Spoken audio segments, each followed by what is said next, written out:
Life doesn't follow a straight path. Through addiction, heartbreak, prison, and grief, we rise. From rock bottom to business success, healing, and purpose. This is the Long Way Round Show. Real stories to uplift, inspire, and remind you. The long way is worth it. Hosted by Daniel Cook. Stay tuned. We've got a powerful episode ahead. Yeah, thank you for having me on. I appreciate it. So I had my son, Trenton, when I was I got married when I was 19, which is very young. And I kind of explained to you a little bit about what led me to getting married so young. When I was in high school, I had a stalker, and that was quite the experience. And I think what led me to getting married so young was really a deep desire for safety. So I reached out to somebody that I thought was a good friend and companion, and somebody that felt safe at the time. So anyway, we got married young and decided to start a family. And so I was 21 when my son was born. And another big surprise, he had Down syndrome. And I didn't know what to do. I had graduated college early, and I graduated with my teaching degree. And even though I had a degree in general education, and I had this beautiful baby boy with Down syndrome, I thought, I don't know how to give him a good life.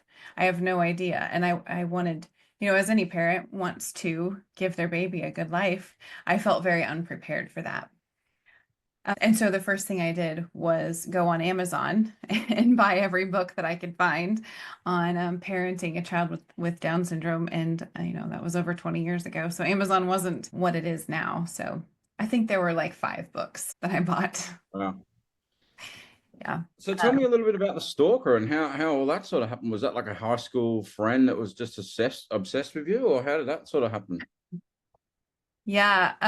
So it went on for about 9 months, which was really, really terrifying. I got emails actually. So this was in the 90s. So technology was not what it is now, but yeah, he threatened to kill me. I didn't know who it was at the time. They were anonymous emails, but they would say where I was. So I worked at the local grocery store, and they would say, I'll pick you up after work. I know that you wore a green shirt when you took the trash out last night. So they were very specific.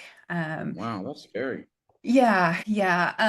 I think one of them even was specific enough that they said they were going to, put me in the trunk of their car and then drag me down a country road. It was very, very gruesome. It was terrifying. Wow, that would be really scary. And did they ever find out who it was, or? So for a while they stopped. They stopped sending me the messages, and I was advised to just, let it be. Yeah. I'm not one to just let things be. And I felt like at the time, I'm not sure I could live my life not knowing who's doing this to me. I felt like if I didn't know, I'd always be looking over my shoulder. So against the advice of the county attorney, the Kansas Bureau of Investigation, and all local police, I sent him an email back. And I said, I think 2 words. I think I said, "Miss me?" And he couldn't stand it. He took the bait and he replied. And it was the reply that got him caught. And it was a friend of mine's boyfriend. And what had happened was that she had a serious eating disorder. And he would tell her that she was fat, and I would tell her that she needs to dump him. And yeah, so it was that dynamic between the two of us that he absolutely hated me. He was very abusive and controlling. And I told her, that's unhealthy. You need to not be a part of that. So yeah. And so, because I know America's laws are pretty, full on. Did he get locked up for a long time, or? Because it's a pretty serious crime. So he was actually studying law enforcement. He wanted to be a cop. Wow. Yep. So lost that dream. He got convicted of 7 person felonies. So he could never be in law enforcement, and he could never serve in the military, which was great. He did some weekends, I think, in jail, and we had a restraining order for, I think, 10 years. Wow. And And Yeah. did he apologize at all? I mean, obviously saying sorry doesn't really help, but because it sounds like he was just a teenage boy that was maybe a bit, whatever, but it doesn't make it right. But there was no apology or anything like that. No apology. No. Wow, I that's think, disgusting. And yeah, sorry, I you go. think he presented at local churches about how he's been saved, but I wouldn't believe a word of it because I don't think that he never said a word to me. Yeah, right.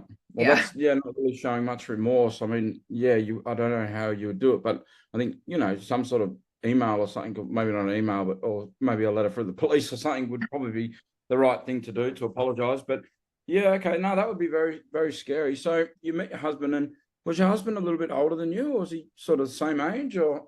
Yeah, he was a couple years older than me, and he had already graduated college, had a good job. Yeah. So to me at the time, that was a lot of security and stability, and that felt really good to me at the time. What were your parents saying at the time? Were they sort of saying, you're sort of rushing things, or you're a bit young, or was it just sort of, it wasn't such a big deal over there in the States, or? My mom really wanted me to stay close to home, and so I think to my mom, that was just for sure that I was going to be close to her because Yeah. my ex-husband had a farm, so he had Yeah. land near her, and so in her mind, that meant that I would be raising her grandbabies not far from her, so and there wasn't any objection to that.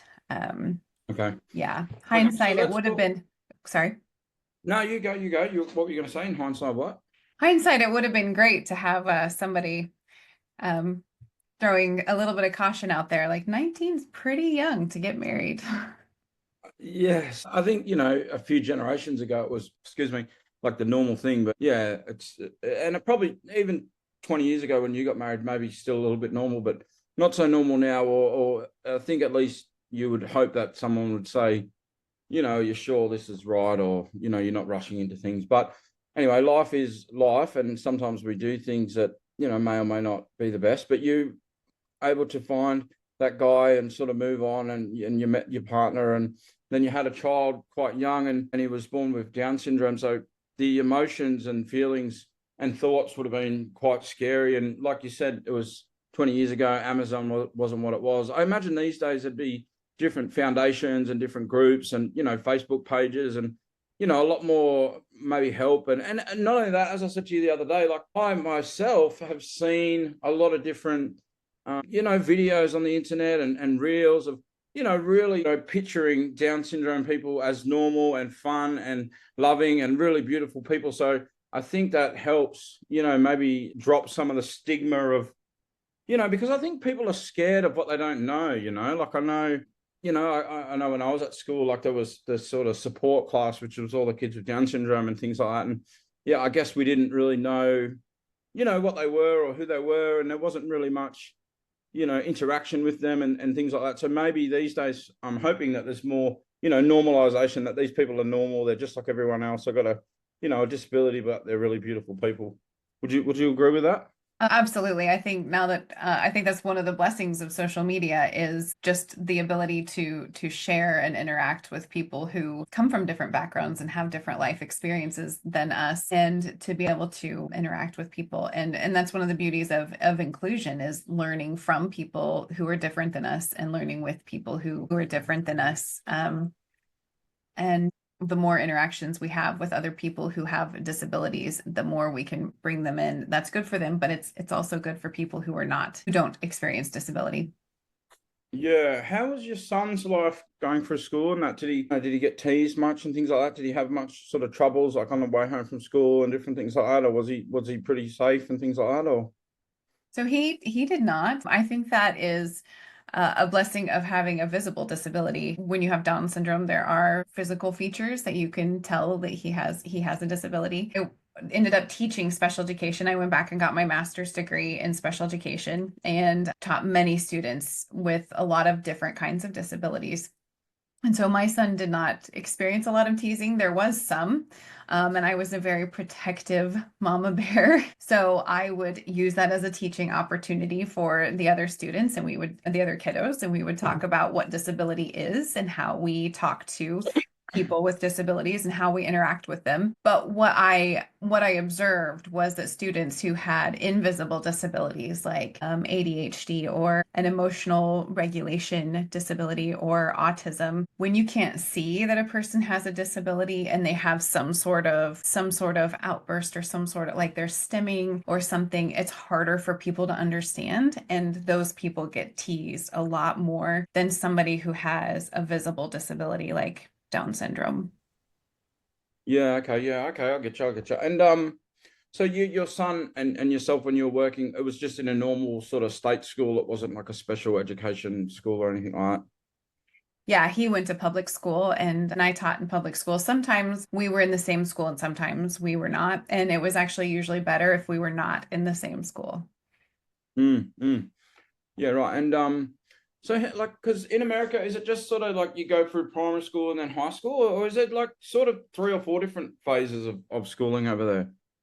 It depends on the size of your school district, how many buildings there are. We were in Mm, smaller rural schools, so there's usually a preschool and then kindergarten through fifth grade, yep. elementary school, and then sixth, seventh, and eighth grade is considered middle school, and then ninth through 12th grade is high school. Yeah, okay. So more like 3 to 4 levels sort of thing. Yeah. Yeah. Yeah, gotcha. And so through all that, you were raising your son, you were educating yourself, you were, trying to give back and trying to, be part of that community. And you had this, home life that wasn't, so stable or so, was a bit rocky. We sort of spoke about the other day. What was that like? Was your husband pretty supportive of your son and what he was going through and things like that? Or was he more just pretty cold, or what was that like? So my husband loved my son. He always Mm, had loved his son. He wasn't as involved in the advocacy part of it. So I was always involved in attending the IEP meetings and making sure that he had all the services and supports that he needed. His dad would go if I asked him to go, or that kind of thing. I was more involved in state level leadership or making sure that teachers had the supports they needed in order to make sure that he was supported at school. He wasn't involved there, but when we were at home, he was loved. It just looked different between the two of us. yeah, gotcha.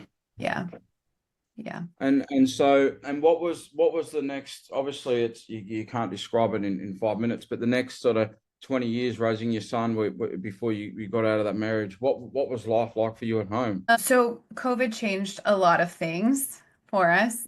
So professionally, I had shifted from being in the classroom. I was working on getting my administrator's degree, and I don't know what that looks like in Australia, but in America, we have additional licensure requirements in order to be a superintendent or a building principal.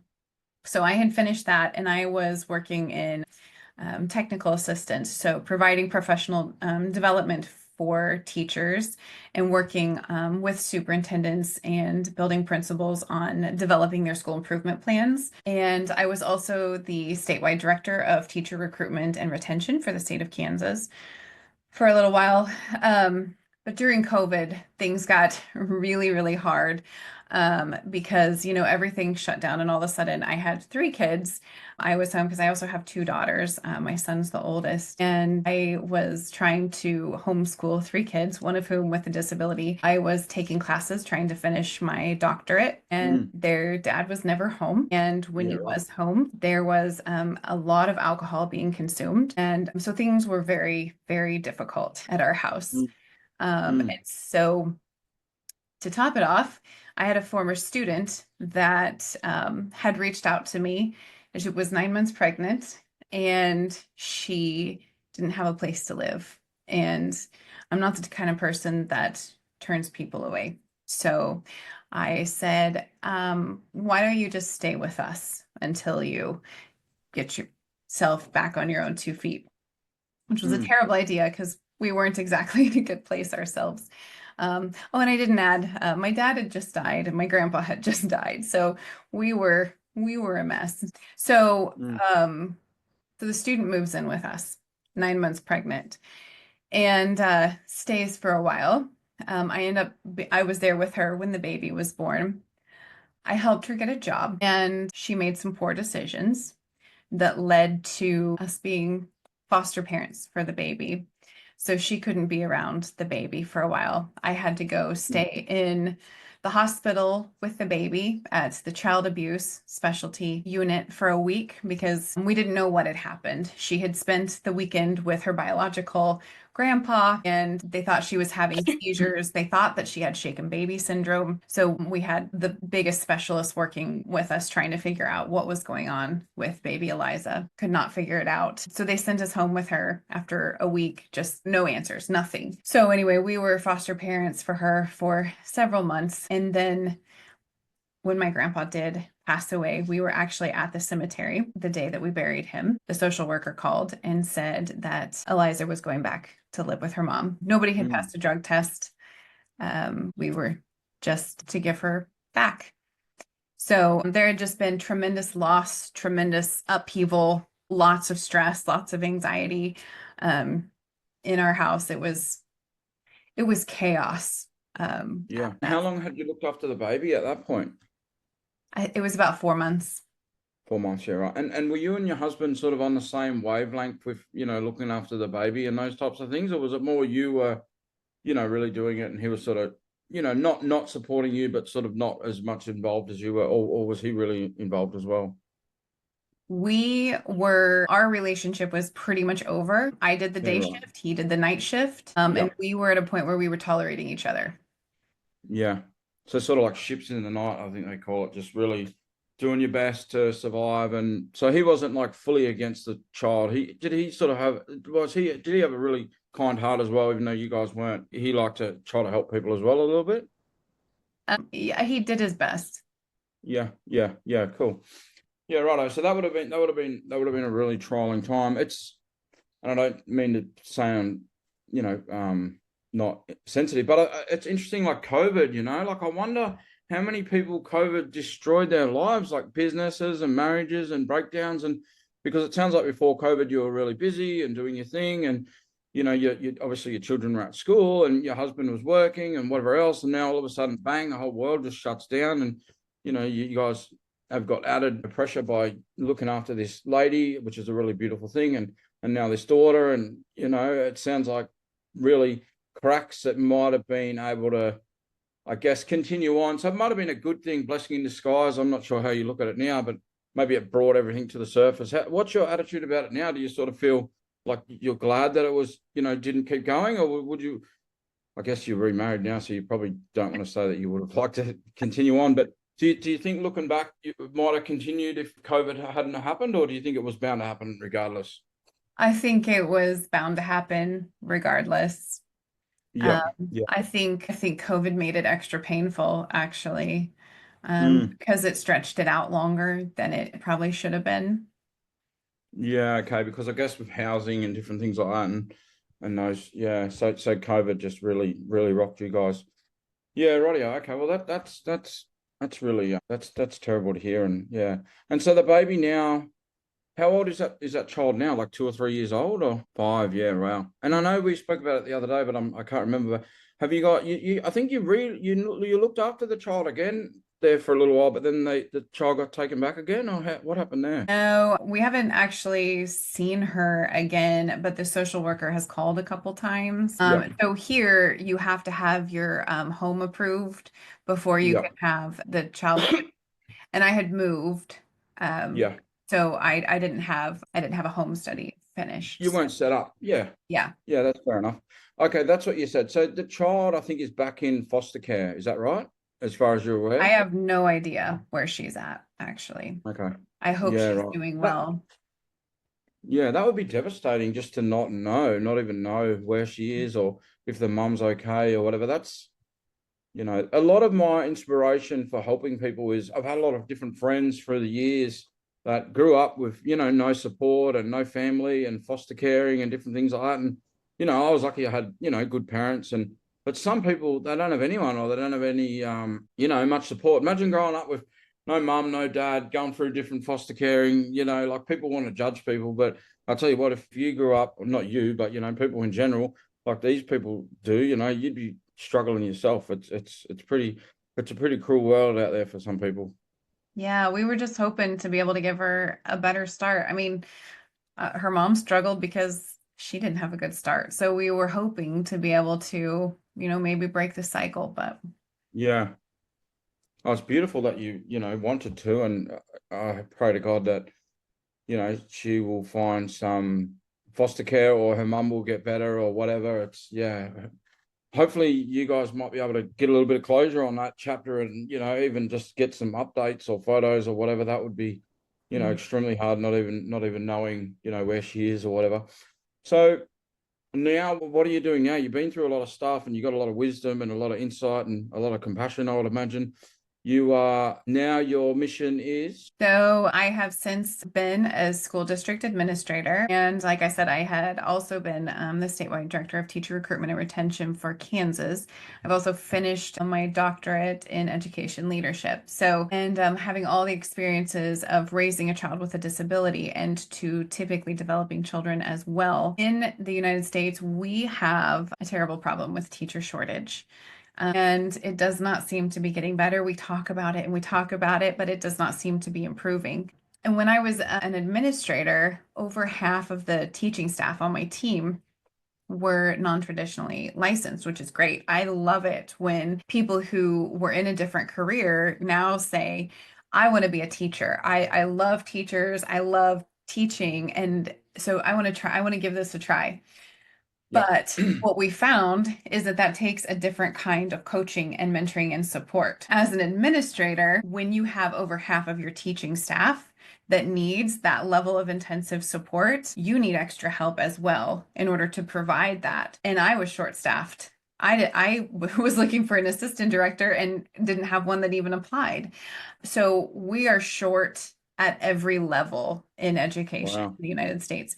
So what I wanted to do was find supports and fill in all of those gaps because education is so important. We need qualified people, caring, loving people who are wanting to stop these cycles for kids so that we have kids who graduate who are excited about their own futures. And so I have started my own business that provides on-demand instructional coaching for Wow. teachers. And this is for new teachers and also for veteran teachers who just want to improve their practice. And we also have leadership coaching. One of the most transformational and important things in a school is to have a building level principal who is strong in instructional leadership. So we provide services and supports that help them.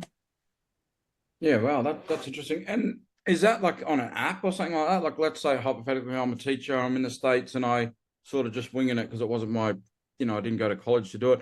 Would I go on an app and there's some different teaching and resources and maybe some literature and stuff like that? Is that sort of how it works? Or Yeah, so we have a website and we have some on-demand courses. And then we also have a digital platform where we have a teacher can upload videos of themselves teaching. And there's an AI system that can provide you immediate feedback. And then we're also on the other end, my partner and I, and then there's also some other folks that we work with can provide you human feedback as well, because the AI piece is only a tool. That's not yeah, just what we rely on. We also need those experienced educators who have been in the classroom providing that support too. So it's really a human piece just enhanced by artificial intelligence because the AI piece can get there faster than a human can.